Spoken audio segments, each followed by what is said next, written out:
22일 기사죠. 신규 대출 접수 중단. 그래서 한도 제한해서 연말에 은행권들이 대출을 조이기가 지금 가속화되고 있다. 이런 내용의 지금 기사들이 뜨고 있는데, 신한은행, 뭐 국민은행 이렇게 좀 소위 대형은행 있죠. 대형은행들은 지금까지 접수한 신용대출만 처리하고 이제부터는 모든 영업점에서 뭐 그러니까 신용대출을 중단하겠다.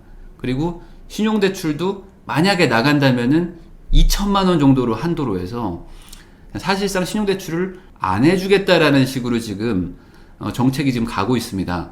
자, 그런데 왜 그러냐면 11월 23일이죠. 저번에 금융위원회에서 고액 신용대출을 막겠다. 그러니까 고소득자들, 그러니까 연봉이 8천을 초과하는 사람들이 신용대출을 받는 게 너무 문제다. 그래서 연봉 8천이 초과하는 사람들은 신용대출을 1억까지만 받아라.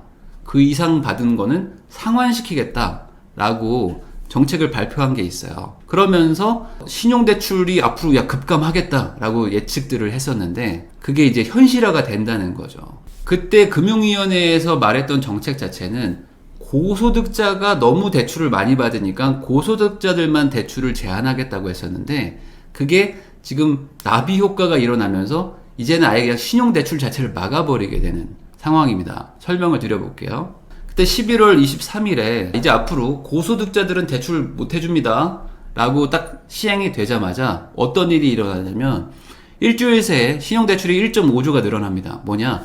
야, 지금은 연봉 높은 사람들만 대출 규제하는 거지 조만간 나도 온다. 나한테도 신용대출 안 해줄 거다. 설마 저기만 규제하겠냐? 라고 하면서 막 대출을 받으러 가기 시작하는 거야, 사람들이. 왜냐면 신용대출이라는 거는 총액이 제한이 됩니다. 그러니까 은행이 뭐 대출을 무한대로 해줄 수 있는 게 아니에요. 그러니까 신용대출이라는 이 풀은 딱 정해져 있는데 여기서 막 사람들이 받아 나가기 시작하면은 야, 내 차례가 안 오겠는데? 하면서 연봉 제한에 안 걸리는 사람들도 대출을 막 받으러 가는 거예요. 우선 받아놓고 뭔가를 해야겠다. 대출이 안 나오면 집을 아예 살 수도 없는 상황이니까. 주택담보대출을 다 막아버린 상태니까 신용대출까지 안 해주면은 집을 살 방법이 없잖아요. 뭐 전세를 올려주기도 힘들고. 그러다 보니까 대출이 급증합니다. 그렇게 대출이 급증하니까 금융당국이 어떻게 하느냐. 12월 9일 기사입니다. 시중은행에 다시 한번 부탁합니다. 가계대출 총량 관리를 주문했다. 담당 임원들을 불러가지고 화상회의를 합니다. 그러면서 지금 신용대출이 너무 좀 증가세가 좀 너무 높은 것 같은데 조금 관리를 좀 해주실 필요가 있을 것 같습니다. 라고 말을 하면은 대출을 해주라는 얘기예요? 대출하지 말라는 얘기예요? 금융감독원은 은행들 입장에서는 약간 검찰 같은 데입니다. 제가 예전에 부탁드린 게 있는데 잘 안 지켜지는 것 같네요. 약간 주의를 해주시면 좋겠습니다. 라고 회의를 하면은 대출하지 말라는 거잖아요. 그러니까 어떻게 됩니까? 은행들이 고소득자만 대출 규제를 하라고 했지만 이게 지금 중요한 게 아니구나. 대출 총량을 관리해야 되니까 연봉이 더 낮은 사람들도 대출을 해주면 안 된다. 이게 지금 총량이 너무 늘어나면 안 되니까. 은행들이 대출을 급격하게 줄이기 시작합니다. 신용대출을. 은행 대출 강화 조치가 통했나? 12월 가계 신용대출이 누그러졌다. 그런데 누그러진다는 것도 결국에 증가세잖아요. 증가세다 보니까 안 되겠다. 이제 아예 연말까지 연말 연초에 대출을 그냥 금지하는 상황까지 온 거예요. 더 늘리면 안 되겠다 이제. 총량을 관리해야 되니까. 그러니까 사람들이 어떻게 하냐면 그래? 그러면 그렇게 대형은행들은 좀 뭐 안 나온다고 치면 지방은행들도 있거든요. 지방은행으로 가가지고 대출을 좀 받아야 되겠다라고 하면서 지방은행으로 막 가서 대출을 받기 시작합니다. 그러니까 어떻게 되냐? 대구은행 같이 지방은행들도 신용대출 상품을 판매 중단합니다. 여기도 막 지금 막 몰려오니까 안 돼. 저희도 우선 급하게 막겠습니다. 하면서 우리도 대출을 막아요. 자, 그러니까 어떻게 됩니까? 이제 1금융권에서 대출을 받는 게 가장 이자가 저렴하죠. 여기들에서 이제 대출이 안 나오기 시작하니까 대출은 받고 싶은 사람들이 어떻게 하냐면 이제 2금융권이나 이제 뭐 카드, 뭐 보험 뭐 이런 데로 막 가기 시작합니다. 그런 데는 아무래도 금리가 좀 더 높죠. 금리가 높은데 여기에 가서라도 대출을 받으려고 하는 거야. 왜냐면 뭐 집값이 막 상승세도 있고 뭐 전세도 막 뛰고 하니까 돈이 필요한데 돈을 안 빌려주기 시작한다고 해서 그래요? 그러면 뭐 저 돈 안 빌리죠 뭐 이럴 사람은 없단 말이죠. 왜냐면 돈이 정말 필요한 게 대부분 뭐 집과 관련되거나 본인의 어떤 가게에 관련되거나 어찌 보면 자기가 살아야 되는데 필요한 돈들이 많거든요.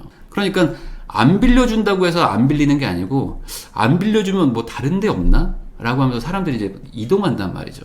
그래서 카드론이나 뭐 저축은행 같은 곳들에서 대출을 많이 받기 시작합니다. 그러니까 이곳들에서 금리도 같이 올라가는 거죠. 왜냐면 금리라는 건 돈의 가격인데 대출 받고 싶은 사람들이 적으면 금리가 내려가는 거고 대출 받고 싶어 하는 사람들이 많으면 금리가 올라갑니다. 은행들은 돈 장사를 하는 데니까. 신용대출을 막 받으러 오는 거야. 그래, 그럼 금리를 좀 올려야지 하면서 대출 자체가 줄어드는 효과를 기대했지만 속도가 약간 느려진 효과가 나는 거지 여전히 돈은 빌린다. 그리고 금리를 조금 더 비싼 걸 빌리게 되는 거죠. 자, 그래서 지금 현 정부가 지금 이제 집값을 잡아야 되고 집값이 막 너무 막 급등하니까 대출 규제도 많이 했고 다주택자는 대출이 뭐 아예 안 나오고요. 무주택자만 해도 대출이 뭐 40%, 50%밖에 안 나오는데 집값이 막 계속 올라가고 전세가 올라가니까 사람들이 막 집을 사고 싶어. 기댈 곳은 신용대출밖에 없는데 무주택자 기준입니다. 다주택자는 대출 나오지도 않아요. 무주택자들이 집을 살려고 하니까 집값이 또 뛰는 거야. 그러니까 야, 신용대출도 막아. 못 사게 해야 되겠다. 계속 막는 거야.